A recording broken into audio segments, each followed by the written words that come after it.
자, 바이오 지오 케미컬 사이클이라는 거는 우리가 지난 시간에 얘기했듯이 지구는 에너지로는 오픈이고 물질로는 클로즈라 그랬죠. 그렇죠? 계속 안에서 돌고 도는 거예요.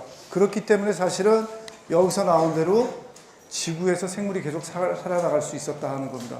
그렇지 않고 모든 자원이 그냥 소비되는 거였다면 여러분 우리가 이렇게까지 살아나갈 수가 없죠. 아마 우리 선대 때 다 끝났을 거다 하는 겁니다. 그렇지 않고 우리가 계속 될 수 있었던 거는 사실은 여기서 얘기하겠지만 바이오 지오 케미컬 사이클, 모든 물질이 이 안에서 돌기 때문이다 하는 겁니다. 자, 지난 시간에 이 예를 잠깐 말씀드렸어요. 워싱턴 호라고 어디 있는 거냐면 시애틀의 주변에 있는 호수라 그랬죠, 여러분. 이 호수가 왜 문제가 됐냐면은 원래는 한 20세기 초까지만 해도 되게 깨끗한 호수였답니다. 되게 깨끗한 호수였고 사람들이 뭐 거기서 물도 끓여다 먹고, 그러니까 물을 끓여다가 식용수로 쓰고 음용으로 쓰고 그 다음에 뭐 배도 타고 그렇게 잘 지냈는데 한 50년대 그때쯤 되면서부터 어떤 현상이 일어났냐면은 물이 더러워지기 시작한 거예요, 여러분. 호수물이 더러워지면은 여러분 제일 특징적으로 많이 나오는 게 뭐라고요, 여러분? 녹조, 그쵸? 물이 초록색이 되죠, 여러분. 그쵸? 뭐 호수 아니라도 물 고인데 보면은 그런 식으로 조류가 생긴 거 많이 보셨을 겁니다, 여러분. 그거는 영양분이 많다는 뜻이죠. 영양분이 많아진 이유가 뭐냐면은 그 호수 주변에 사람들이 많이 살게 되면서 생활하수를 거기다 버린 거예요, 여러분. 물을 거기다 마시고, 거기다 끌어다가 마시고, 그 다음에 자기가 쓰고 버린 물까지 거기다 버리게 됐다는 겁니다. 물론 우리가 버린 물이 뭐 엄청 더럽겠어요? 뭐 후쿠시마의 뭐 원전 폐기물만큼 나쁘진 않겠지만, 결국은 대부분 유기물이고, 그렇게까지 나쁘진 않지만, 여러분 사실은 우리가 마실 수 있을 만큼 깨끗한 물은 아니죠. 우리가 버리는 물들이. 그래서 이렇게 물을 계속 버리다 보니까 물이 더 이상 우리가 그 물을 끌어다가 사람들이 쓸 수도 없게 되고 거기서 뭐 보트를 타고 싶지도 않아지는 그 정도 수준이 되더라 하는 겁니다. 그래서 결국은 해결을 어떻게 했겠어요? 상식적으로 여러분. 더러운 물을 거기다 버리면 어떻게 돼요? 안 되죠. 그래서 어떻게 했겠습니까, 여러분? 여러분 만약에 여러분 생활하수가 그냥 뭐 시냇물이나 강물이나 호수로 들어간다면 여러분 어떻게 하시겠어요, 그거? 제일 처음에 어떻게 하라고 권고하시겠어요? 그쵸? 어떻게 해요? 그쵸? 못 들어가게 막거나 아니면은 그 물을 어떻게 할 수는 없으니까 물에 있는 오염물질을 제거하면 되겠죠, 여러분. 하수 처리를 하면 되잖아요, 여러분. 그쵸? 하수 처리를 하도록 그렇게 했다는 겁니다. 근데 사실은 하수 처리만 한다고 깨끗해지지 않아요, 여러분. 하수 처리한 다음에 나오는 방류수가 그렇게 깨끗하진 않다 이겁니다, 여러분. 여러분, 하수 처리장에서 나온 물 우리 곧장 마실 수 있어요? 안 마시죠, 여러분. 못 마셔요, 실은. 수치로 얘기하면 어느 정도냐면은 우리 여기 중량천 밑에 나가면 한강 있죠, 여러분. 한강에 뭐 BOD가 한 4, 5 그 정도 된다면은 하수 처리장에서 하수 처리한 다음에 나오는 BOD가 한 30에서 한 40 돼요. 와우, 여러분. 하수처리, 그럼 뭐 무늬만 하수처리고 전혀 하수처리 안 했다는 거 아니냐 그런 얘기할 수도 있죠. 아닙니다, 여러분. 사실은 원래는 한 100 정도 들어오는데 사실은 100도 안 들어요, 우리나라 하수는. 우리나라 경우는 그래요. 외국 경우는 한 BOD가 한 150에서 200까지 된다 그러는데 우리는 제가 뭐 말할 기회가 있었는지 모르겠는데 우리는 사는 게 깨끗해서 그런지 하수가 깨끗해요, 여러분. BOD가 100도 안 돼요. 100도 안 되는 물이 하수 처리장에 들어와가지고 처리를 하면 한 30에서 40 그 정도 줄여요, 여러분. 한 반 정도 줄이고 한 60% 정도 줄이고 그거를 내보낸다는 겁니다. 자, 워싱턴 호수 같으면은 원래 100이 들어갈 거를 하수 처리해가지고 한 20 정도만 여기다 넣는다 그래도 깨끗한 물은 아니죠. 그렇죠, 여러분? 원래 물이 한강물, 여러분. 한강물 곧장 여러분 보고 마시려면 마시겠어요? 안 마시죠? BOD 5만 돼도 싫어요, 여러분. 마시기 싫다고요. 근데 뭐 하수 처리 효율이 좋아가지고 한 20 정도 된다고. 5가 아니라 20이에요, 여러분. 한 4배 정도, 한강물보다 4배 정도 더 더러운 물을 요 워싱턴 호수에 넣어도 결국은 어떻게 될까요, 여러분? 더러워지겠죠? 그쵸? 시간 문제지 원래 처리 안 한 생활하수 넣는 것보다는 조금 시간이 지체되겠지만 결국은 더러워진다 하는 겁니다. 그래서 요즘은 어떻게 되는지 모르겠는데 장기적으로는 여러분 생활하수를 요 워싱턴 호수에다 버리면 안 되죠. 워싱턴 호수를 그 물을 끌어다 음용수로 쓰고 그 다음에 보트를 타고 싶고 한다면은 호수에다가 그런 물을 버리면 안 된다는 겁니다. 그 정도 물을 버리려면 여러분 어느 정도에다 버려야 돼요? 여러분 호수하고 강 차이 뭐라 그랬죠? 강은 이게 넓이가 그러니까 들어오는 거하고 나가는 거하고 거의 똑같다 그랬죠. 계속 흘러나가죠. 호수는 어떻다 그랬어요? 바디는 크고 들어오는 거하고 나가는 거는 입구하고 출구가 작다 그랬죠, 여러분. 물이 오래 머무를 수밖에 없어요. 호수에다 버리면 안 되겠죠. 어디다 버려야 되겠까요, 여러분? 강에다 버리든지 아니면 어디다 버릴까요? 바다에다 버리면 되죠, 여러분. 바다에다 버리면 됩니다. 그러면은 좀 퍼지겠죠, 여러분. 그렇죠? 그것도 안 하면은 요즘은 안 하는데 한동안은 어떻게 했냐면 지하수에다 막 갖다 넣었어요, 여러분. 그런 식으로 버렸다는 겁니다. 호수는 가장 제일 먼저 우리가 그 피해를 볼 수 있는 데죠. 그렇죠? 물을 모아놓은 데고 거기 영양분이 많아지면은 우리가 그 악영향을 제일 먼저 받을 수 있는 데라 여기다가는 버리면 안 되고 다른 데다 버려야 된다는 겁니다. 결국은 워싱턴은 어떻게 됐냐면은 시애틀이니까 해안가에 있는 도시거든요. 그래서 그쪽 바다 쪽에다가 버렸어요, 여러분. 바다 쪽에다가 처리된 물을 버렸다는 겁니다. 소불은 여러분 지금 기분 안 좋죠? 뭐 바다에는 버려도 된다는 얘기냐 그런 얘기 하실 거 아니에요, 여러분. 그렇죠? 강물에 버려도 되는 것처럼 바다에 버려도 되긴 돼요. 강물은 여러분 일단 어때요? 우리가 버리면은 흘러내려가면서 많이 이게 자정작용이 되는 거죠.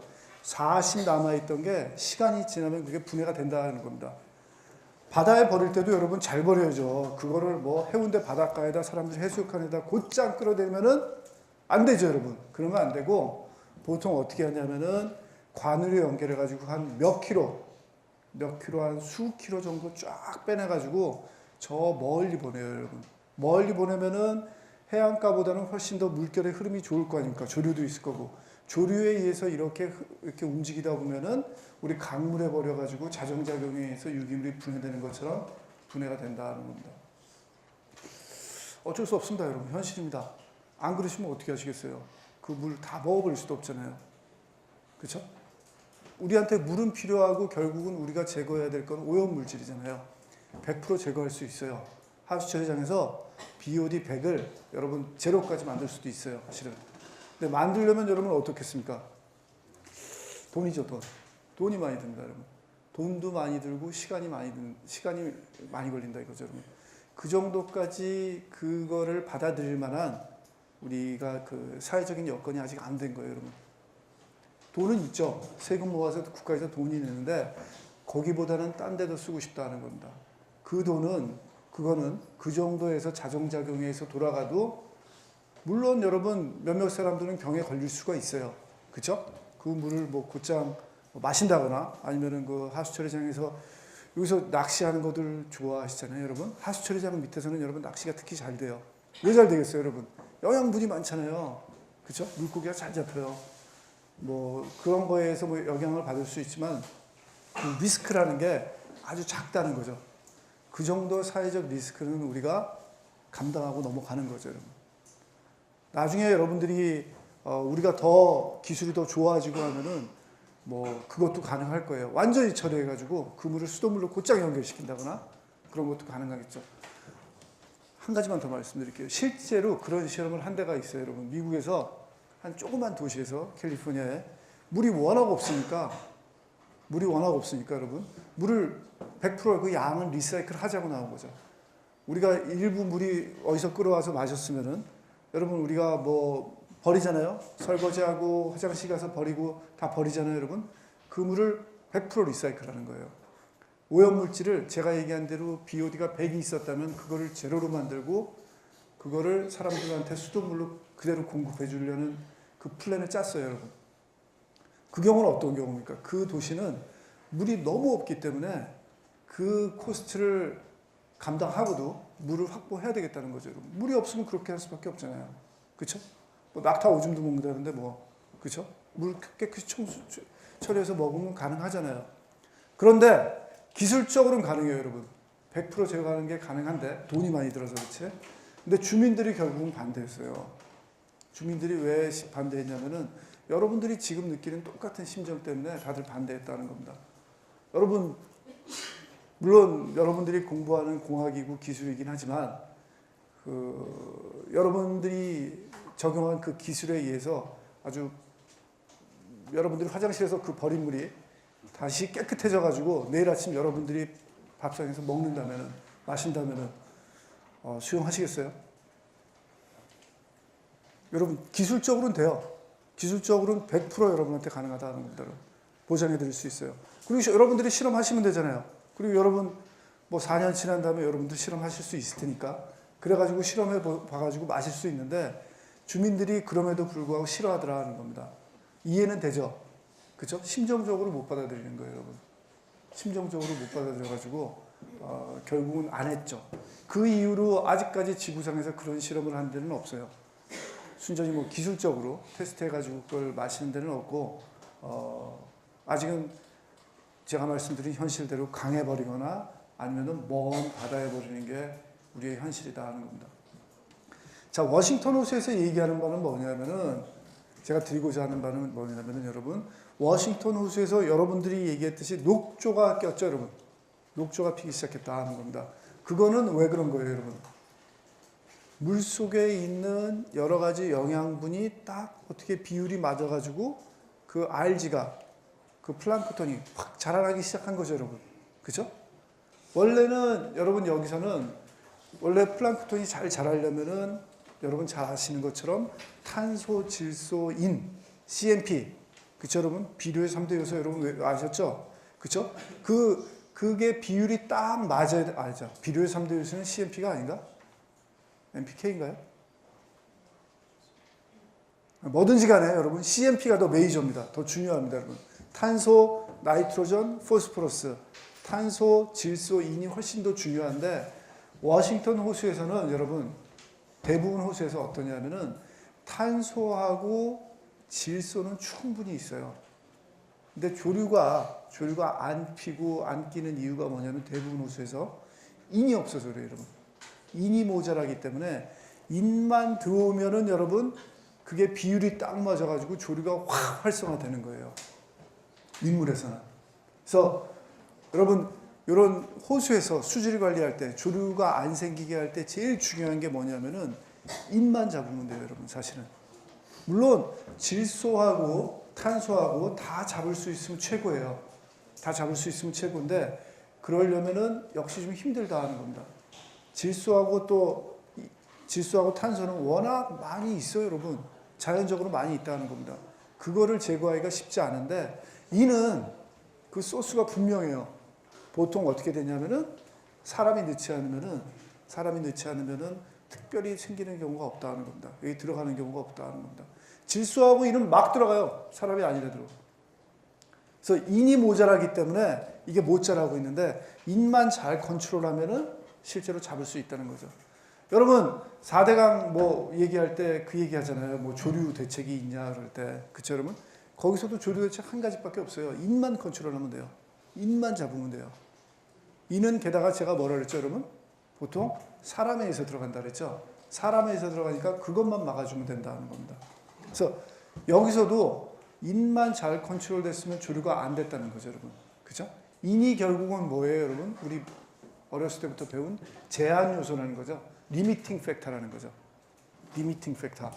이거의 조류의 성장에 아주 그 제한을 딱 주는 리미팅 팩터였다는 겁니다.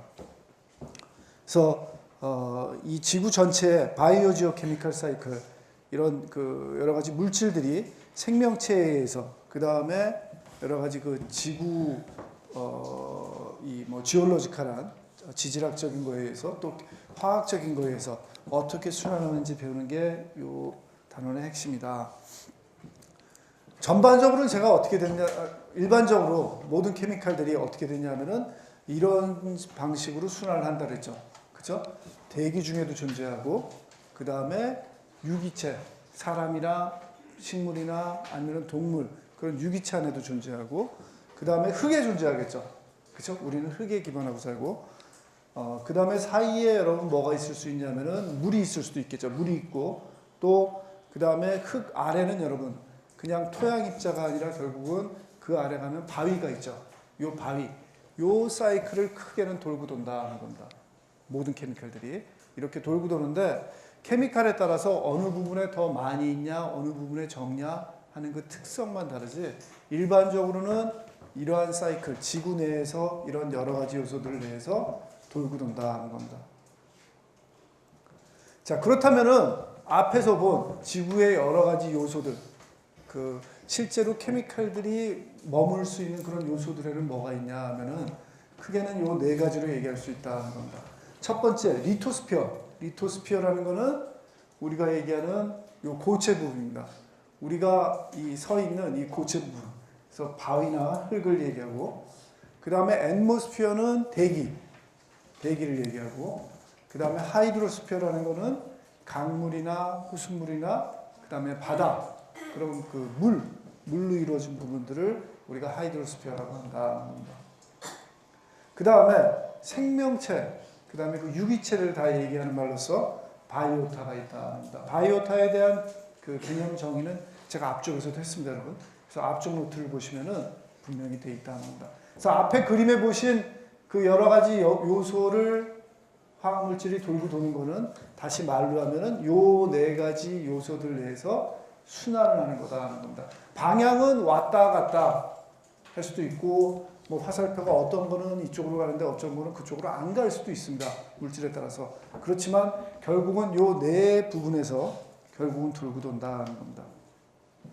자, 그런데 여러분, 요 네 가지 물질의 특성을 딱 보시면은 어떤 특성이 있냐면은 결국은 요거는 집들이에요, 여러분. 네 가지 집들이고 그거를 화학물질이 돌고 돈다 그랬죠. 그쵸? 돌고 도는데 특성을 보면은 요 리토스피어가 여러분 가장 어때요? 고체죠. 그쵸? 물론 뭐 바이오타도 고체라고 얘기할 수 있는데 이게 분명한 고체죠. 그리고 바이오타보다는 훨씬 더 우리가 느끼기에도 솔리드하고 그 다음에 더 오랫동안 지속되는 그런 고체다 하는 겁니다. 그래서 어떤 물질이 요 네 가지 부분에 들어가면은 요 리토스피어 안에서 제일 체류 시간이 길다. 이건 뭐냐면은 요 바위나 흙에 한번 들어가면은 금방 안 빠져나온다는 거죠. 오랫동안 그 안에 머문다는 겁니다.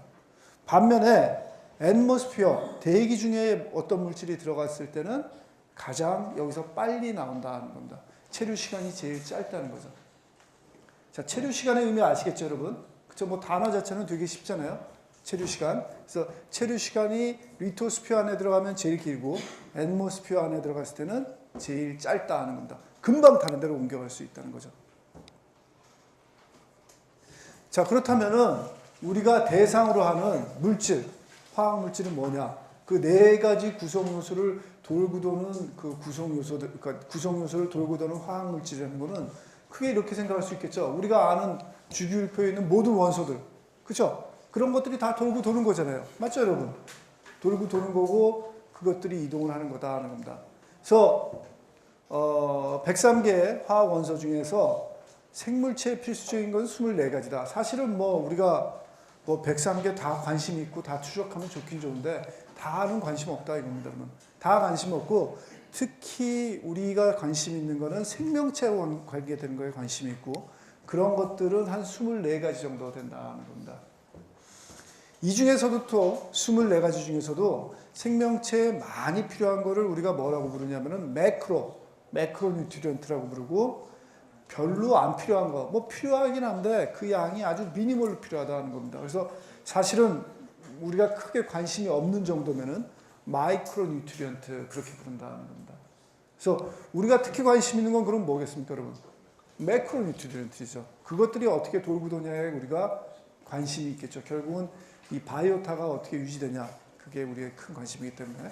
그래서 매크로 뉴트리언트라 하면은 CHON, PS, CAMG, FE, ZN 뭐 주요 등장 인물들이죠, 여러분. 우리 항상 뭐 공부하면 나오는 것들 그런 것들 우리가 주로 관심이 있다는 겁니다. 그 다음에 여러분들한테 또 한 번 이 말 강조하고 싶은 거는 리미팅 팩터라는 거죠. 여러분 이 중에서 모든 것들이 양이 다 똑같이 많고 똑같이 다 적은 게 아니죠. 그렇죠? 어떤 것들은 많고 어떤 것들은 적을 거다 하는 겁니다. 그런데 가장 발목을 붙잡는 거는 뭐냐? 가장 적은 양이 있는 거죠, 여러분. 그 리미팅 팩터로 작용하는 게 뭐냐 하는 걸 알아보는 게 되게 중요하다 하는 겁니다. 뭐 여러분 쉬운 예로 이거죠. 우리 63명이 여러분 뭐 공과대학 여러 과가 마라톤을 해요, 여러분. 뭐 5km 마라톤을 하는데 뭐 그렇게 할 수 있겠죠. 뭐 그러지는 보통 않지만 뭐 어떤 특정 과의 기록을 제일 마지막 사람이 들어온 시간, 그 시간으로서 그 특정 과의 그 마지막 들어온 시간을 자른다 하면은 그러면 우리 63명 중에서 제일 늦게 들어온 사람이 결국은 우리 건설환경공학과의 기록을 좌지우지하는 거잖아요, 여러분. 그렇죠? 우리는 기록을 향상시키려면 여러분 어떻게 하시겠어요? 여러분들이 뭐 한 일주일 동안 5km 마라톤 준비하라고 그런다면 여러분 어떻게 하시겠습니까? 꼭 1등을 하고 싶다면은, 뭐 1등을 안 하더라도 꼴등을 하기 싫다면, 아니 기록이 좀 좋았으면 한다면 어떻게 하시겠어요? 기록이 안 좋은 사람들, 여러분 좀 자신이 뭐 신고할 수 있을 거니까 나는 뛰는 거 장거리는 영 아니다 하는 사람한테 여러분 좀 더 투자를 하겠죠. 그 사람한테 좀 더 가벼운 신발을 사준다거나 좀 뭐 가벼운 운동복을 사주고 그다음에 좀 잘 먹여주고 연습도 시켜주고 그 사람 기록이 올라가면 우리 과 기록이 올라가잖아요, 여러분. 그렇죠? 그렇게 해서 수가 있잖아요. 그런 사람이 결국은 뭐예요? 우리 과의 기록을 좌지우지하는 리미팅 팩터라는 거죠. 그 사람이 발목을 꽉 잡고 있는 거예요. 그 사람이 올라가주면 우리도 올라가고 그 사람이 계속 쳐줘주면은 우리 과 기록도 쳐줘준다는 겁니다. 우리 과에서 1, 2등 하는 사람, 잘 뛰는 사람 아무 소용없어요. 그렇죠? 전혀 관심도 없어요, 여러분. 사실 그 경우에는. 우리는 누구한테만 관심이 있냐면은 기록이 제일 나쁜 그 학생한테만 관심이 있는 거죠. 그렇죠? 그런 경우가 바로 리미팅 팩터다 하는 겁니다. 따라서 환경에서도 여러분은 어떻게 했어요? 매크로하게 널린 것들은 여러분 상대적으로 우리가 관심을 덜 갖죠. 그렇죠? 하지만 리미팅 팩터로 작용하는 것은 우리가 특별히 제한을 주고 관심을 가져야 된다는 겁니다. 자, 그렇게 되고 그 다음에 이물질 중에서 어떤 건 빨리 순환하고 어떤 건 늦게 순환한다. 아까 말씀드린 거고. 여기서 또 한 가지 뭐 말씀드리고 싶은 거는 지올로지컬 사이클이 있다 하는 겁니다. 아까 네 가지 구성 요소의 케미칼들이 돌고 도는데 요 네 가지 구성 요소들이 항상 그대로 스테이하는 게 또 아니죠. 그대로 스테이하는 게 아니고 특히 여러분 그 물질들을 돌리는데 그 물질들 요소 자체가 변화할 수 있는 그런 사이클로서 뭐가 있냐면은 지올로지컬 사이클이 있다. 지질학적인 사이클이 있다. 이거는 지구를 이루고 있는 물질의 형성과 변화를 일으키는 프로세스다. 크게는 텍토닉, 하이드롤로직, 락, 바이오 지오케미컬 사이클 이런 것들이 있다는 겁니다. 자, 우선 텍토닉 사이클이 뭐냐면은 텍토닉 사이클은 리토스피어라는 지구 외부의 고체의 형성과 파괴를 얘기한다, 여러분. 자, 리토스피어가 아까 뭐라 그랬냐면은 물질이 순환하는 그 고체 부분이라 그랬죠. 흙하고 암석을 이루는 그 부분. 이게 지구 외부의 고체인데 약 100km 두께, 여러분. 지구의 반지름이 몇 킬로라 그랬죠? 예, 그 정도 되는 몇천 킬로미터 되는 그거에 한 100km 되는 그 껍데기, 여러분. 껍데기 부분을 내 형성과 파괴를 얘기한다는 겁니다. 그러니까 두께가 100km 정도 되니까 여러분 뭐 비가 와서 뭐 바위가 침식 작용해서 뭐 작아지고 그 정도 스케일 얘기하는 거 아니에요? 100km 정도면 상당히 그래도 두껍습니다, 여러분. 훨씬 더 큰 스케일의 사이클을 얘기해 준다는 겁니다. 뭐 예를 들면 어느 정도 될까요, 여러분? 뭐 지진이 일어난다거나 그 정도 사이클 돼야 이거 텍토닉 사이클의 일부분으로 얘기해 줄 수 있다는 겁니다. 자, 그림을 그러니까 판 이런 것들이죠, 여러분. 이 텍토닉 사이클은 우리가 얘기하는 판 있죠, 여러분. 플레이트. 우리 특히 이런 얘기 요즘 많이 하잖아요. 일본에 뭐 지진 나고 화산 폭발하고 그러면서 판이 뭐 어떻게 된다 하는 그런 판. 판이 실제로 움직이는 그런 게 텍토닉 사이클 레벨이라고 보시면 됩니다. 판이 어떻게 뭐 들어가고도 나오고 하는 그 정도 사이클. 이거는 잘 아시는 바와 마찬가지로 지구 내부의 힘으로부터 기인하고 대륙의 움직임, 판이 움직이면서 충돌해서 물질이 그 열과 압력에 의해서 변화하는 사이클이다 하는 겁니다. 자, 텍토닉 사이클이 그렇고 하이드롤로직 사이클은 여러분 상대적으로 쉽죠. 자, 그렇다면은 앞에서 얘기한 네 가지 지올로지컬 사이클을 요 그림에서 설명하고 넘어갈게요, 여러분. 보시면은 텍토닉 사이클은 여러분 어때요? 자, 여러분 산이 있고 물이 있고 흙이 있습니다. 텍토닉 사이클은 판이 생성되고 가라앉고 하는 정도의 사이클이니까 훨씬 더 큰 거죠. 크다 하는 겁니다. 그 다음에 텍토닉 사이클하고 비슷한 게 락 사이클이 있죠. 락은 여러분 뭐 단어에서 보시겠지만 텍토닉 사이클보다 판보다는 훨씬 더 작은 스케일이죠. 바위가 어떻게 형성이 되냐. 예를 들어서 뭐 퇴적암이 변성암이 되고 변성암이 뭐 화강암이 되고 그런 정도의 사이클. 그 정도의 사이클이 락 사이클이 되겠죠. 그렇죠? 그 다음에 또 얘기 나온 게 뭐가 있냐면은 하이드롤로직 사이클이 있었죠. 물의 순환. 물의 순환은 제가 말씀 안 드려도 여러분 잘 아시겠죠. 그죠? 그 다음에 지올로지컬 사이클의 제일 마지막 걸로서는 우리가 전체 지금에서 보고 있는 바이오 지오케미컬 사이클이 있다는 겁니다. 그죠? 자, 이런 네 가지 사이클이 지올로지컬 사이클이다 하는 겁니다. 자, 그 다음에 하이드롤로직 사이클은 아까 그림에서 보신 것처럼 여러분들 잘 아시는 것처럼 물이 증발하고 그 다음에 강수에 의해서 비가 오거나 눈이 와가지고 물이 순환하는 작용을 얘기한다. 에너지는 어디서 온다? 태양 에너지에서 오는 거죠, 여러분. 그죠? 이거는 태양 에너지에서 온다 하는 거 여러분 보시고. 그 다음에 락 사이클은 아까 설명한 대로 바위와 돌을 형성하는 프로세스다. 에너지는 텍토닉 사이클로부터, 물은 하이드롤로직 사이클로부터, 또 생물의 작용도 개입한다 하는 겁니다. 텍토닉 사이클은 여러분 큰 스케일에 의해 가지고 지구 내부에서만 움직이지만 락 사이클은 여러분 관여하는 바가 상당히 많다 하는 겁니다. 텍토닉 사이클로부터 에너지를 얻고 또 물도 작용을 하죠, 여러분. 실제로 락이 형성이 될 때 어떤 것들이 녹아 나오고 다시 형성이 되고 하려면은 물의 작용도 있어가지고 하이드롤로직 사이클로부터 물을 공급받고 생물의 작용도 실제로 개입을 한다는 겁니다. 이런 것들이 다 모여가지고 락이 형성이 된다는 겁니다. 그래서 여러분 말씀드린 바와 마찬가지로 화강암, 퇴적암 같은 것들이 이렇게 생겨난다는 거죠. 그래서 여러분 이런 거 지구과학에서 배우셨나요, 여러분? 지구과학을 하셨나요? 그죠? 하셨죠? 그죠, 여러분? 그래서 보시면은 퇴적암이 변성암이 되고 뭐 화강암이 되고 이렇게 변하는 거 배우셨죠, 여러분? 그죠? 이런 구조들이 계속 일어난다는 겁니다. 특히 퇴적암이 될 때는 여러분 저기서 보시는 것처럼 생명체에 의해 가지고 이렇게 특히 생명체가 죽으면 여러분 퇴적토를 쌓이게 되죠. 그게 결국은 퇴적암으로 변하잖아요. 그래서 이러한 사이클로 계속 돈다 하는 게 여러분 그 락 사이클이다 하는 겁니다. 자, 이제 실제로 사이클을 한번 봅시다. 여러 가지 물질들, 매크로뉴트리언트들 꽤 있다 그랬죠, 여러분. 그 중에서 메이저한 것들만 우리가 특히 관심 있는 것들이 어떻게 순환이 되는지 한번 보자 하는 겁니다. 제일 먼저 얘기할 건 여러분 뭘까요? 당연히 카본이죠, 여러분. 시대가 없는 시대입니까, 지금? 여러분 제가 말씀을 안 드려도 지구온난화, 온실효과, 그 다음에 뭐 그런 거 얘기하면 당연히 카본이 나오겠죠. 그 다음에 카본이 여러분 또 왜 중요하다고요, 여러분? 우리 유기체, 우리 몸이 대부분, 유기물들이 대부분 카본으로 이루어져 있다 그랬죠. 그렇기 때문에 이 카본이 어떻게 순환하나가 되게 중요하다 하는 겁니다.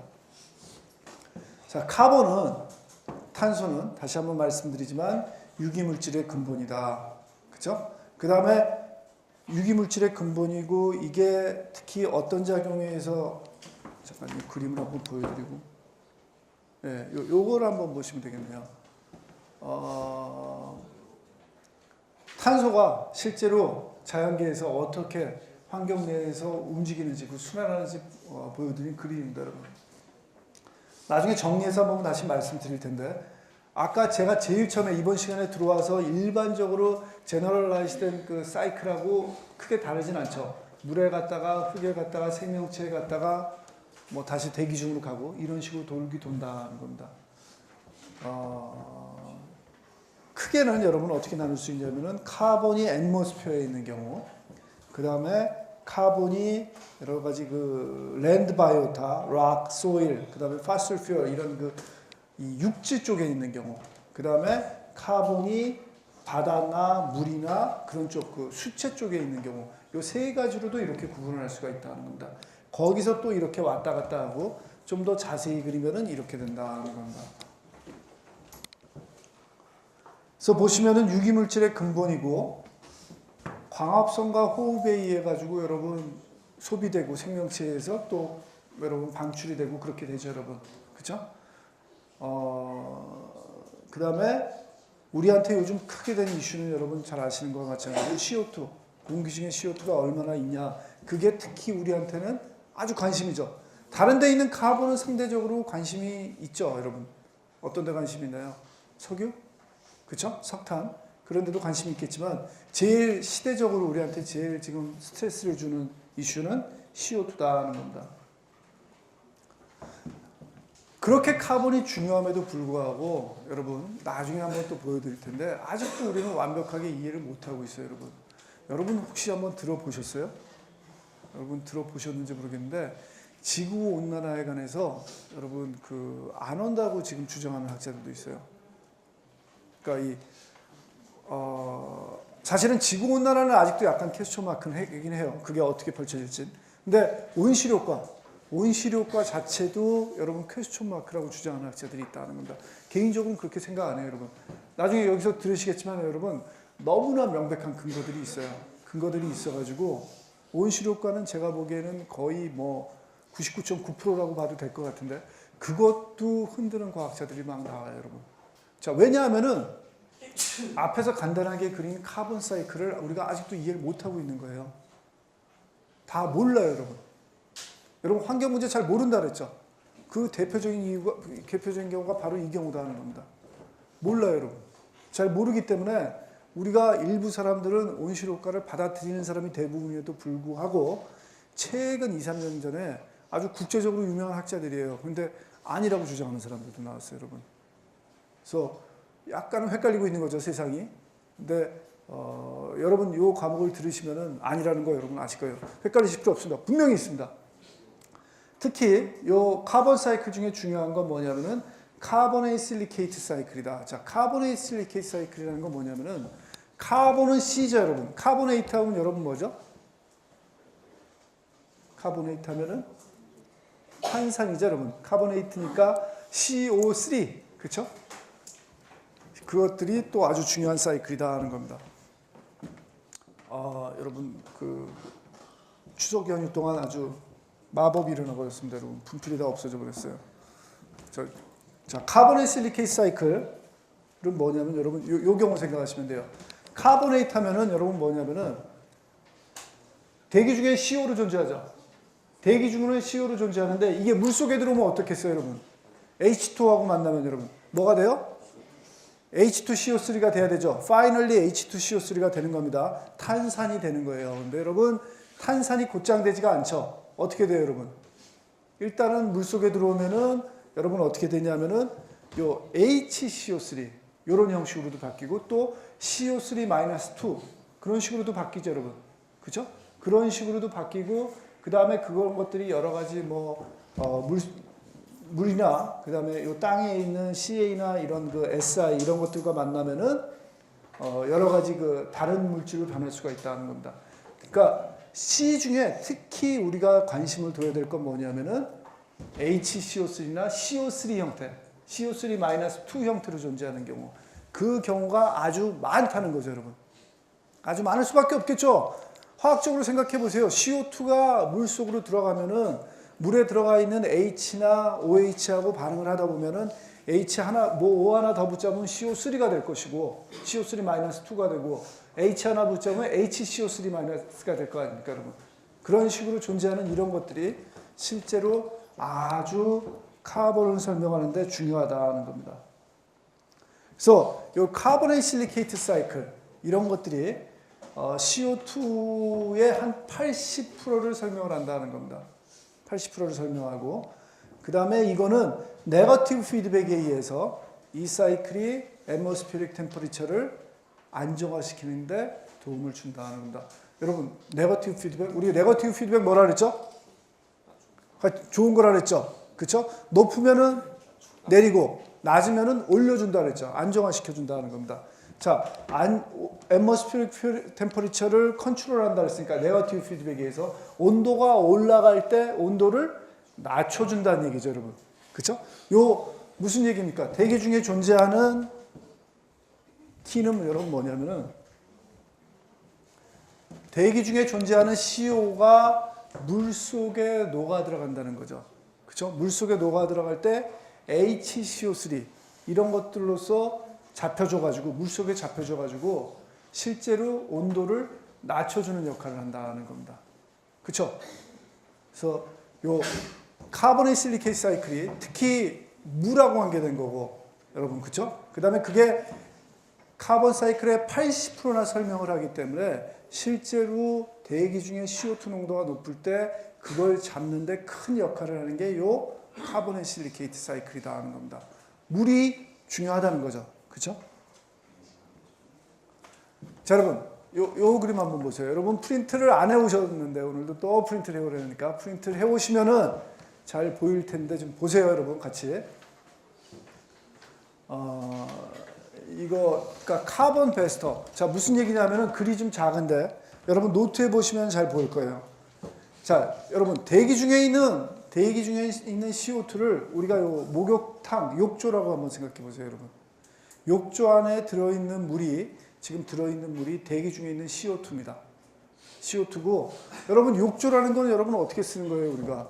수도꼭지를 틀어가지고 물을 틀고 그렇죠? 그래서 목욕하신 다음에 물 다 쓴 다음에 여러분 바닥에 요 드레인이죠, 여러분. 요걸 열어가지고 물을 버리는 거죠, 여러분. 그렇죠? 근데 대기 중에 있는 CO2라는 거는 우리 아까도 얘기한 호수하고 똑같아요. 물통은 이렇게 큰데 한쪽에서는 계속 물이 공급이 되고 한쪽에서는 물이 계속 나가는 거예요. 수도꼭지는 틀어놨고 우리는 밑에 드레인도 열어놓은 거예요. 그렇죠? 그런 상태다 하는 겁니다. 이게 대기 중에 CO2라면은 대기 중에 CO2를 공급하는 수도꼭지는 뭐겠습니까, 여러분? 주로. 여러분 뭐라고 써 있어요, 여러분? 자, 한번 제가 읽어볼게요, 여러분. 첫 번째, 요 수도꼭지 의획이 What if we stop increasing emission? 자, 이건 무슨 얘기냐면은 자, CO2가 이렇게 많은 거예요, 여러분. 대기 중에 지금 이렇게 많은데 우리가 stop increasing emission 무슨 얘기냐면은 우리가 지금 CO2 방출을 계속 증가하고 있다는 거죠, 여러분. 현상으로 유지하고 있는 게 아니에요. 지금은 지구 전체에서 보시면은 그 CO2 인크리즈가 매년 늘어나고 있어요, 여러분.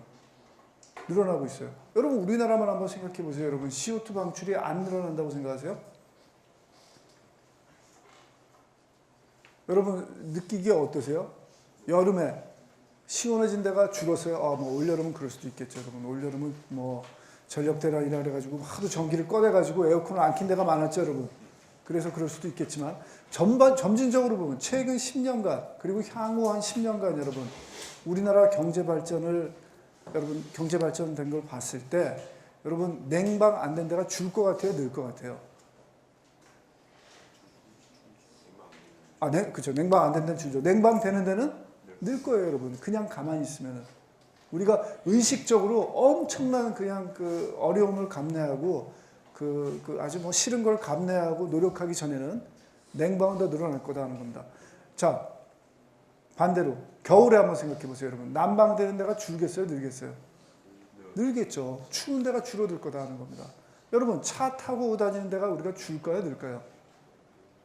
늘어요, 여러분. 여러분도 다 차 사고 싶잖아요. 그렇죠, 여러분? 다 여러분도 운전하고 다니고 싶잖아요. 다 그런 식으로 다 늘 수밖에 없다 하는 겁니다. 자, 그런 식으로 지금은 늘고 있어요. 근데 여기서 하는 얘기 뭐냐면은 stop increasing emission. 증가시키는 게 아니에요. 그냥 유지하는 거예요, 여러분. 우리 현재 딱 CO2 방출하는 양 그대로 딱 유지한다면 어떻게 되냐 하고 물어보니까 답이 뭐라고 되어 있습니까, 여러분? Even at the current emission rate, CO2 is released into the atmosphere nearly twice as fast as it is removed. So the vessel will continue to fill. 무슨 얘기입니까, 여러분? 그렇죠? 밑에서 빠지는 것보다 지금보다 CO2 방출량을 느리지 않아도 여러분 그대로 유지시켜도 밑에서 빠지는 것보다 2배나 더 빨리 우리가 공급을 하고 있대요. 여러분 그러면은 여러분은 어떻게 됩니까? 결국은 욕조는 넘치겠죠. 넘칠 수밖에 없다는 겁니다. 증가시키지 않아도 우리는 요건 넘칠 수밖에 없다는 겁니다. 뭐 모르겠어요. CO2가 뭐 넘쳐가지고 우주로 넘어가지고 다행인데 그러진 않을 거 아닙니까, 여러분? 그렇죠? 그래서 넘친다는 거에 현실적인 의미가 우리한테 어떻게 와닿을지 모르겠지만 분명히 증가할 수밖에 없다는 겁니다. How do we cause CO2 emission? 여러분, CO2 emission 우리가 어떻게 해요? 주로? 여기 뭐라고 써 있습니까, 여러분? 4/5 is from burning fossil fuels. 뭐래요? 80%. 그쵸? 4/5니까 80%죠, 여러분. 5분의 4. 5분의 4는 어디서 오는 거예요, 여러분? 화석연료에서 온다는 겁니다. 메이저가 화석연료죠, 여러분. 그걸 안 잡으면 안 되는 거죠. 그 다음에 nearly all the rest is deforestation and other changes in land use. 무슨 얘기입니까, 여러분? 우리가 숲을 없앤다거나 아니면은 뭐 농사를 지을 때 흙을 이렇게 일고주다 보면 CO2가 방출이 되거든요. 한 20%가 그 나머지에서 설명이 된다는 겁니다. 메이저는 화석연료다 하는 겁니다. 자, 또 하나 봅시다. How does CO2 cause warming? CO2가 어떻게 워밍을 하냐? 이거는 뭐 설명 안 드릴게요. 여러분들 워낙 많이 들으셨죠? 쉬우니까 넘어갑니다. 여러분들 읽어보세요. Hasn't CO2 been this high before? CO2가 이렇게 높은 적이 있었냐 하는 겁니다. 농도가. 자, 읽어볼게요. Not for at least 800,000 years. 80만 년 동안은 그런 적이 없었답니다. 과거 80만 년 동안은 그렇게 된 적이 없었다는 겁니다.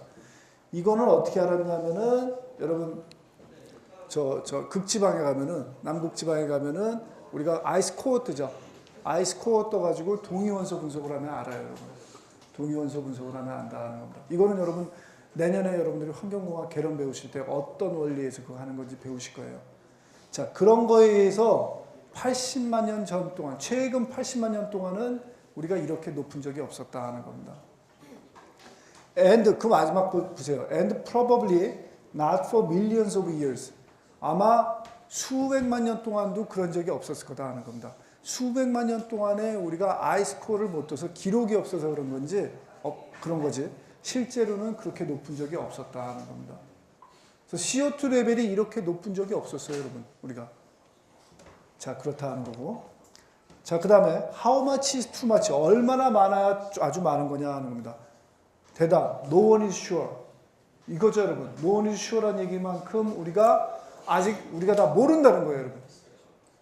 알면은 얘기를 할 수가 있을 텐데, 그리고 요 온실효과, 그 다음에 지구온난화에 대해서도 좀 더 확실한 대답을 할 수 있을 텐데, 우리가 충분히 이해를 못 한다는 거죠.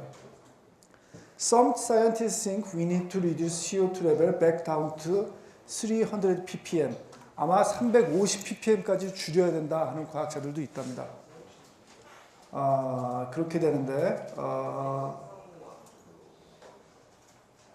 근데 만약 현재와 같이 계속 에미션이 된다면은 어떻게 되냐면은 375까지 줄여야 된다, 350까지 줄여야 된다는데 한 금세기 한 중반쯤 되면은 450까지 늘어날 것 같아요, 여러분. 이대로 가면은 450까지 간다는 거죠, 여러분. 자, 그 정도 수준이다 하는 겁니다. 자, 숫자로 보면은 9.1이 들어와서 5가 빠져나가요, 여러분. 5가 빠져나가기 때문에 이런 문제가 있다 하는 겁니다. 자, 그렇다면 CO2는 대부분 어디로 가냐 하는 겁니다. CO2는 어디로 가냐면은 plants and soil absorb about a third each year and the ocean surface water about a quarter. 자, 무슨 얘기냐면은 플랜트하고 흙이 한 3분의 1 정도 가져가고 그 다음에 바다가 한 4분의 1 정도 가져간다는 거죠. 나머지는 아주 오랫동안 대기 중에 남아있다는 겁니다. 아주 대기 중에 오래 남아있다는 겁니다. 이런 정도고, 그 다음에 여러분 이런 질문들을 할 수 있겠죠. What if we stop emission completely? 우리가 지금 당장 에미션을 하나도 안 하는 거예요. CO2 에미션을 전혀 안 한다면 어떻게 될까 하는 질문에는 여러분 어떻게 되냐면은 450에서 일부 과학자들이 주장하는 안전한 레벨인 350까지 다운하려면 여러분 얼마나 걸린대요? 900년 걸린답니다. 거의 1000년 걸린다는 거죠. 우리가 얘기하는 아까 그 봤던 그 미케니즘 뭐죠, 여러분? 그러니까 이 식물체가 흡수하고 그 다음에 뭐 흙이 흡수하고 그런데 그런 것들에서 바다가 또 흡수하고 그런데 걸리는 시간이 거의 1000년이 걸린다는 거죠, 여러분.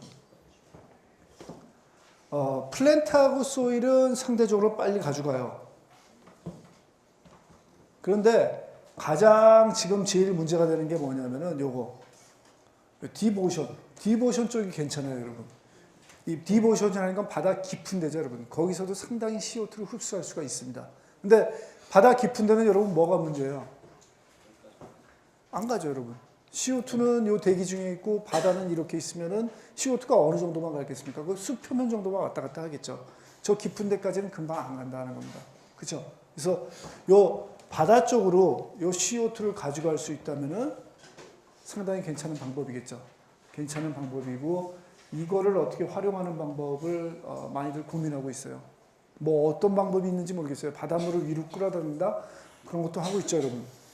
아티피셜 어펠링 해가지고 뭐 어장을 만든다거나 아니면 여러분 뭐 요즘 많이 광고하죠. 뭐 심층수 마시는 거 그런 것들 그런 것 뭐 그런 게 CO2 흡수하는 건 아니지만 또 일부는 요즘 그런 얘기를 하고 있어요. CO2를 지중 저장이라는 얘기 들어보셨어요, 여러분? CO2를 여러분 결국은 여러분 탄소가 돌고 돈다면은 아까 뭐라 그랬습니까? 앰모스피어에서 가장 체류하는 시간이 적고 그 다음에 어디 들어가면 길다 그랬어요? 리토스피어, 그렇죠? 흙에 들어가면 바위에 들어가면 길다 그랬죠? 그래서 결국은 우리가 CO2를 이렇게 많이 배출한 건 왜 배출했다고요, 여러분? 화석연료를 빼서 써서 배출한 거죠, 여러분. 그렇다면 배출한 그 C를 다시 화석연료가 생겨나는 석유 그쪽에다 다시 집어넣자는 연구를 하고 있어요. 실제로 저쪽 그 북구 쪽에 노르웨이나 그쪽에서는 하고 있어요, 여러분. 그쪽에서는 북해 쪽에서 기름을 빨아들인 다음에 그 다음에 CO2를 포집을 해가지고 뭐 대기 중에 있는 CO2 포집하는 건 아니죠, 여러분. 공장에서 CO2 아주 매시브하게 방출되는 그 CO2를 잡아다가 그 기름이 형성되는 거기다가 그대로 다시 집어넣는 거죠. 자, 그건 무슨 원리예요, 여러분? 기름이 형성될 정도의 그런 압력하고 온도가 있는 지중 조건이면은 탄소가 공급이 된다면은 기름이 또 생성될 수 있지 않겠냐는 거죠, 여러분. 상대적으로 프로덕션이 늦은, 생산이 늦은 기름을 이렇게 해서 빨리 생산해보자 하는 그런 연구를 하고 있는 거죠. 뭐 우리나라도 이런 걸 해봐야 되지 않냐 그러는데 우리나라는 상대적으로 힘들답니다. 왜냐하면 우리나라는 여러분 땅에서 기름 나는 데가 없잖아요, 여러분.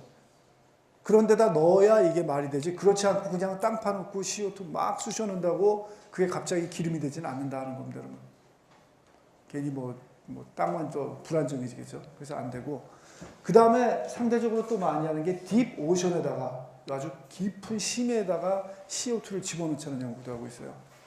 이것도 그런데 쉽진 않을 것 같아요. CO2를 뭐 어떻게 하시겠어요, 여러분? 어항에다가 물고기 그 공기방울 넣어주는 것처럼 그런 에어 디퓨저 넣어가지고 물속에서 해줄까요, 여러분? 뭐 일부는 들어가겠죠. 일부는 녹아 들어갈 텐데 대부분은 여러분 어떻게 될까요? 우리 어항에서 보시는 것처럼 다시 올라오겠죠, 뭐. 그쵸? 아주 상당히 허탈해질 수가 있다는 겁니다. 상당히 허탈해질 수 있기 때문에 아주 머리를 잘 써서 아주 스마트하게 잘하면은 이 문제도 해결될 수 있겠죠. 거의 지금 보기에는 거의 유일한 솔루션인 것 같아요. CO2 레벨을 다운시킬 수 있는. 우리가 방출을 안 하기 전에는 방출을 전혀 안 해도 저 정도 걸리는데 지금 많이 나와 있는 거를 350 수준으로 줄이려면은 거의 유일한 흡이 이쪽이 아닐까 싶습니다, 여러분. 그렇게 보인다는 겁니다. 자, CO2 문제가 이렇게 된다는 겁니다. 여기서도 나오죠, 여러분. 카보네이트 세디먼트. 이런 것도 상당히 중요하다. 아까 카보네이트 얘기 나왔죠. 카본 C하고 CO3-HCO3, 카보네이트 사이클, 그렇죠? 이런 것들이 아까 얘기한 것처럼 이런 방식으로 상당히 중요한 얘기가 된다는 겁니다. 자, 이렇게 해서 카본 말씀드렸고,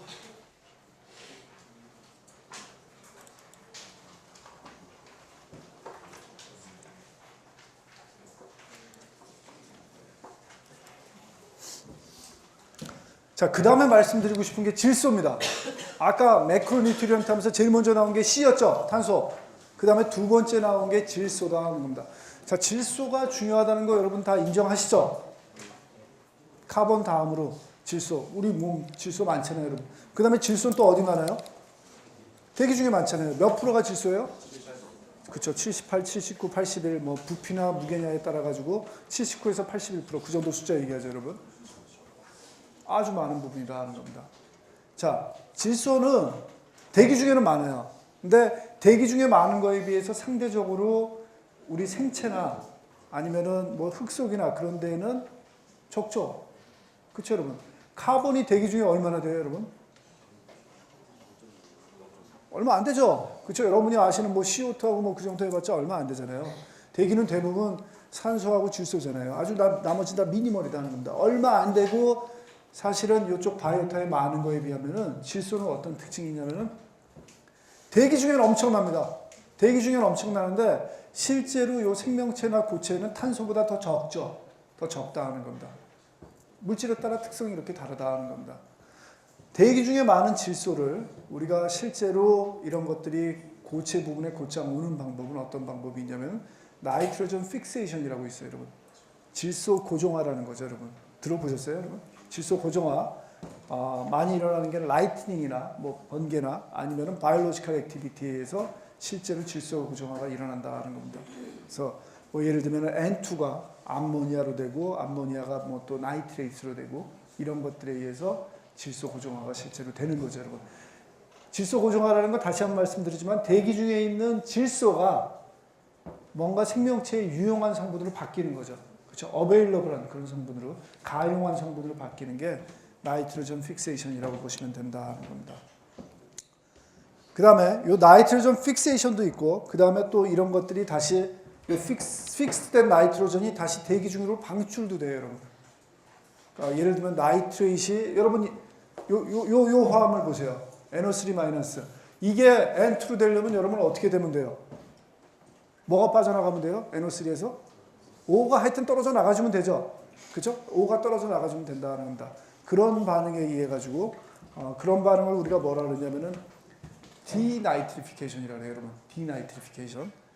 이런 것들에 의해 가지고 다시 공기 중으로 나가는 거죠. 그래서 픽세이션 됐다가 픽스 됐다는 의미는 뭐예요, 사실은? 대기 중에 막 자유롭게 돌아다니다가 고체나 이런 바이오타에 픽스 됐다는 거죠. 여기 딱 머물 수 있게 잡혔다는 거죠. 잡혀서 한참 쓴 다음에 그 다음에 대기 중으로 다시 나가는 과정을 우리가 뭐라 그러냐면은 주로 디나이트리피케이션 이렇게 얘기를 한다는 겁니다. 제일 마지막엔 요 형태로 오거든요. 요 형태로 와가지고 여기서 다시 N2로 날아가는 그런 사이클을 이렇게 꽉 닫아주는 게 질소다 하는 겁니다. 뭐 잘 아시겠지만 이렇게 픽스된 나이트로전은 아주 중요하죠. 임포턴트 리미팅 뉴트리언트다. 여러분 무슨 얘기가 아까 리미팅 팩터 얘기할 때는 인만 얘기해 놓고 왜 갑자기 또 질소도 리미팅이라고 그러냐는 겁니다, 여러분. 질소도 리미팅이에요, 여러분. 질소도. 여러분 재미있는 사실 알려드릴게요, 여러분. 아까 제가 호수에서는 부영향화 일어날 때 뭐가 리미팅 팩터라고 그랬습니까? 인이라 그랬죠. 그런데 여러분 바뀌어요. 호수에서 민물에서는 그런데 그게 바닷물로 가면은 리미팅 팩터가 인이 더 이상 리미팅 팩터가 아니에요, 여러분. 인은 많아요, 바다에 가면은. 뭐가 리미팅 팩터로 바뀌냐면은 질소가 리미팅 팩터로 바뀐다는 겁니다. 그래서 여러분 바다에서 조류 문제 일어날 때는 여러분은 어떻게 해줘야 된다는 거예요, 그러면? 뭐를 컨트롤 해줘야 돼요? 질소를 잡아줘야 된다는 거예요. 질소 농도를 잡아주면은 실제로 안 일어난다는 겁니다. 민물에서 했듯이 인을 잡아주면은 바다에 가서는 아무 효과 없어요. 이 질소를 잡아줘야, 리미팅 팩터인 질소를 잡아줘야 실제로 이런 것들이 그 여러 가지 부영향화가 안 일어난다는 겁니다. 질소도 아주 부영향을 일으키는, 특히 바다에서 아주 중요한 원인이라는 겁니다. 근데 질소는 왜 특히 문제가 되냐면 여러분, 질소는 왜 문제가 되냐면 대기 중에는 많은데 고체는 별로 없다 그랬죠. 우리 생명체는 별로 없어요. 그래서 뭐 픽세이션 그런 거에 의해서 되는데 양이 충분하지가 않아요. 양이 충분하지가 않아요. 특히 요즘같이 농업이 여러분 아주 기업화되고 식량을 많이 생산해야 되는 이런 경우에는 여러분 양이 충분하지가 않다는 겁니다. 그래서 많이 하는 게 뭐냐면은 비료를 질소로서 만들어가지고 질소 비료를 만들어가지고 농작물에 많이 뿌려준다는 겁니다. 이건 어디서든지 다 그래요. 어느 나라든지 간에 여러분 농업국가로 있다가 결국은 산업국가로 바뀌죠. 바뀌면서 농업국가에서 산업국가로 넘어가면서 어떤 시기를 겪냐면은 식량을 더 많이 생산해야 되는 식량 증대라는 퀘스천을 딱 받게 되는 거예요. 그래서 어느 나라건 기업이, 그러니까 회사들이 제일 먼저 생길 때, 공장이 제일 먼저 생길 때 짓는 공장이 뭐냐면은 비료 공장이에요, 여러분. 비료 공장을 만든다는 겁니다. 비료 공장을 만들어야 기본적으로 그 비료를 가지고 농사를 잘 지어가지고 식량을 많이 생산할 수 있는 거죠. 왜냐하면 그게 넘버원 팩터거든요. 지금 생존에. 그걸 해결하기 위해서 비료 공장을 제일 먼저 진다는 겁니다. 그래서 비료를 질소, 특히 질소하고 인, 특히 질소가 많이 들어간 비료를 많이 생산을 하고 이런 것들을 여러분은 어떻게 해요? 많이 써요. 많이 뿌려요. 여러분이 농사 짓는 사람이라면은 비료를 조금 넣어가지고 식량 생산이 조금 늘어나길 기대하겠습니까? 아니죠, 여러분. 비료를 준다는 의미는 우리가 그 주어진 땅에서 맥시멈 생산량을 뽑아내겠다는 의미잖아요, 여러분. 그쵸? 충분히 줘야죠, 여러분. 그쵸? 그리고 기왕 뿌리는데 5 줘가지고 생산량 얼마 안 되는 거 얼마나 허탈해요, 여러분. 까짓 거 좀 또 뿌리죠, 뭐. 7 뿌리고 10 뿌려가지고 맥시멈으로 뽑아내자 하는 겁니다. 우리 약 줄 때 그러잖아요. 물 줄 때 그러잖아요, 여러분. 그쵸? 우리 먹을 때도 그러잖아요. 다이어트 할 때 말고는 좀 배부를 때까지 먹잖아요, 여러분. 충분히 준다 하는 겁니다. 비료를 많이 줬더니 어떤 문제가 생기냐면은 그 질소가 그냥 다 식물한테만 갔으면 오케이예요. 오케이, 노 프로블럼인데 그게 흘러나오는 거죠. 흘러나와가지고 물에 들어가가지고 결국은 강물에서 바다로 가가지고 부경화가 일어나는 거죠. 자, 그 다음에 컨버스천 오브 파슬 퓨얼. 여러분, 아까 화석연료 태우면 카본 나온다 그랬잖아요. 근데 화석연료에 질소도 있어요. 왜냐하면 우리 생체에 질소가 있기 때문에 화석연료에도 질소가 있다는 겁니다. 그래서 질소도 같이 나와버려요, 여러분. 이런 것들이 문제가 된다는 겁니다. 그래서 질소 사이클을 보면은 아까 카본 사이클하고 비슷합니다. 물에 들어갔다가 흙에 들어갔다가 뭐 여러 가지 숫자가 있는데 이런 것들은 여러분이 한번 보세요. 자, 근데 가장 큰 문제가 뭐냐면은 질소를 상대적으로 신경을 안 쓰고 있다는 겁니다. 질소를. 전 세계적으로도 탄소보다는 훨씬 더 늦게 신경을 쓰기 시작했고, 선진국에서는 이미 관리가 들어갔어요. 관리를 하는 제일 첫 번째는 여러분 뭘까요, 여러분? 여러분 보고 어떤 현상이 있을 때, 안 좋은 현상이 있을 때, 그거에 대해서 대책을 세우라. 그러면 여러분 어떻게 하시겠습니까? 일단, 그 현상이 뭔지 그것부터 알아야 될 거 아니에요. 현황을 알아야 될 거 아닙니까, 여러분. 현황 파악을 해야 되는데 지금 현황 파악도 전 세계적으로 지금 막 하고 있고 우리나라는 아직 안 하고 있어요. 국가 레벨에서 안 하고 있어요, 여러분. 그래가지고 어떻게 했냐면은 저희 실험실에서 여러분 한 그 몇 년 전부터 요게 그 가장 첫 논문인데 저희가 환경공학회지에 우리나라 질소 전체의 질소 수지를 계산을 하고 있어요. 질소 수지라는 거는 질소 매스 밸런스죠. 우리나라가 1년에 질소를 얼마만큼 쓰고, 그러니까 얼마만큼 뿌리고, 얼마만큼 먹고, 그 다음에 얼마만큼 배출을 하는지 계산을 해보자는 거죠, 여러분. 자, 현황 파악 이게 몇 년간 데이터가 있어야 그 다음에 대책이라고 나올 거 아니에요.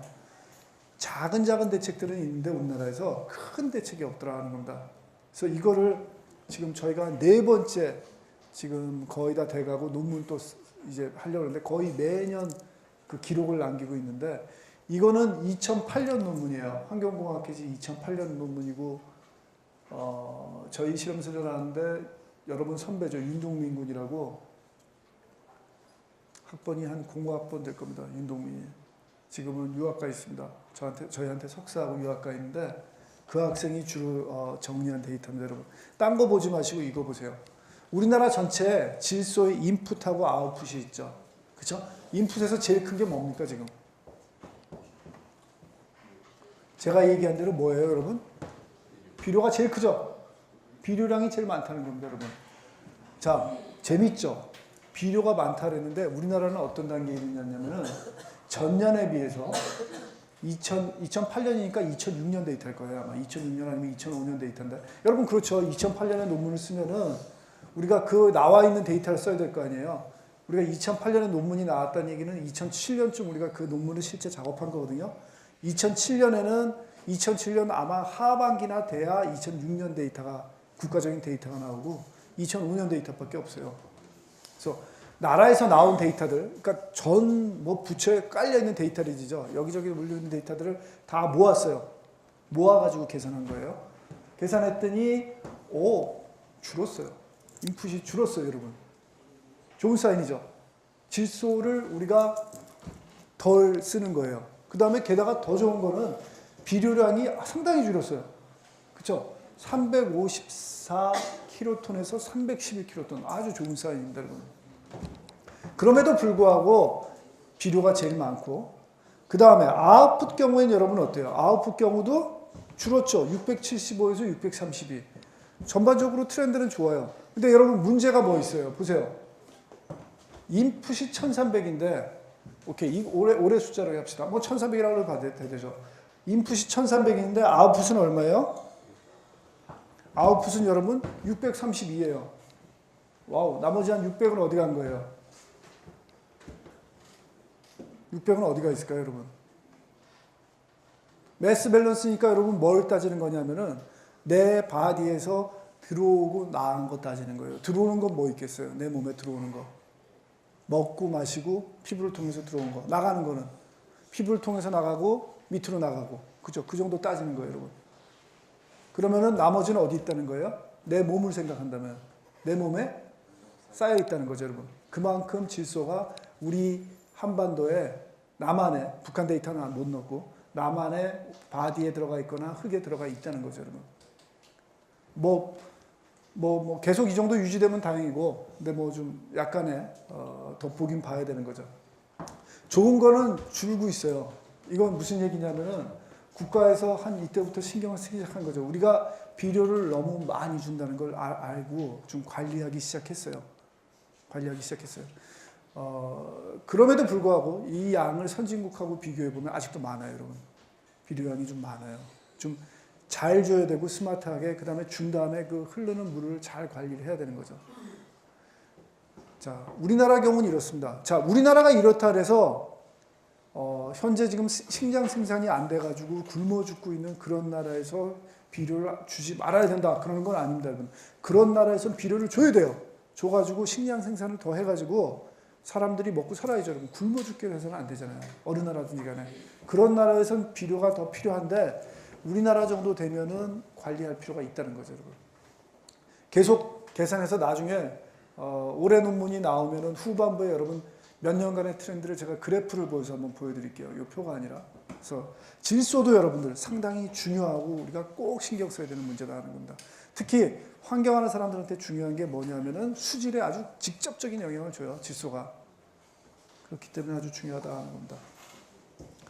자, 그 다음에 아까 워싱턴 호수에서 얘기했던 우리가 보통 호수물이나 강물에서 부영향을 일으키는 인 생각해 보시면은 Plant growth in many aquatic systems is limited by supply of phosphorus. 그렇다 그랬죠. Artificial fertilizers and detergent. 자, 인이 질소하고 또 다른 가장 큰 문제 중에 하나는 뭐냐면 디터전트. 그러면 세제에 인이 많이 들어가 있다는 겁니다. 요즘은 그래가지고 디터전트들이 인을 제거하고 막 만드는 것들도 많이 있어요, 친환경적으로. 근데 인이 기본적으로 세제에 많이 들어가 있어가지고 이런 것들이 질소하고 다른 양상을 띈다는 겁니다. 부영향을 일으키고. 인은 여러분 아까 질소하고 탄소하고 달리 lacks a major gaseous phase. 여러분 뭐예요? 아까 질소가 제일 많다 그랬죠? 공기 중에 80%나 되고. 탄소가 질소보다는 미미하지만 사실은 여러분 우리 지구온난화를 얘기할 만큼 그래도 꽤 돼요. 여러분 미미한 양이긴 하지만. 반면에 인 한번 생각해 보세요, 여러분. 인이 포함된 기체 상태 보신 적 있으세요? 없어요. 거의 없어요. 여러분. 인은. 여러분 무슨 얘기예요? 그만큼 인은 화학적으로 어떻다는 얘기예요? 상당히 안정화되어 있다는 거죠. 고체 상태로 안정화되어 있다는 거예요. 그렇게 있기를 상당히 좋아한다는 거죠. 자, 가스 상태로 별로 없기 때문에 인은 주로 그러니까 고체 상태로 많이 존재해요. 여러분 인광석 얘기 들어보셨어요? 인이 포함된 그런 광물들 이렇게 패내는 광산도 따로 있어요, 여러분. 그 정도로 땅 속에 묻혀 있는 양이 많고 그런 양으로서 우리가 많이 쓴다는 겁니다. 자, 고체가 많기 때문에 아까 얘기했죠. 리토스피어에 들어가면은 레지던스 타임이 체류 시간이 길다 짧다. 길다 그랬죠. 그래서 이거는 아주 슬로우하다. 움직임이 아주 슬로우하다. 특히 오션에서 랜드로 가는데 아주 슬로우하다는 겁니다. 자, 사이클은 이렇게 되고 아까 앞에 탄소하고 질소하고 달리 여러분 숫자 한번 보세요. 어떻게 돼 있어요? 나머지 애들은 뭐 4112, 0.1 이런데 요 땅 속에 오니까 숫자가 어떻게 돼요, 여러분? 확 달라지죠? 몇십만, 몇백만, 몇천만이 돼버리죠, 여러분? 그쵸? 비교가 안 되게 크잖아요, 여러분. 이는 대부분 어디 존재한다는 거예요, 여러분? 고체로 존재한다는 겁니다. 그게 우리가 필요하기 때문에 일부러 요걸 캐내가지고 우리가 쓰고 있는 거죠, 여러분. 그래서 이런 것들이 특히 민물에서, 호수나 강물에서 아주 큰 그 리미팅 팩터로서 작용한다 하는 거 여러분들 한번 봐주십시오. 이런 앞에서 제가 여러분 노트해드린 그림을 보실 때 그림 화살표만 보지 말고 저는 화살표만 말씀드렸는데 여러분들이 개인적으로 공부하실 때는 이 숫자를 다시 한번 잘 보세요, 여러분. 숫자를 보시면은 이 화살표가 어떤 게 커야 되고 어떤 게 작아야 되고 감이 온다는 겁니다. 제가 말씀드렸던 요 탄소, 질소 인의 그 차이가 확 드러날 겁니다, 여러분. 오케이? 자, 오늘은 여기까지 할게요. 수고하셨습니다. 네.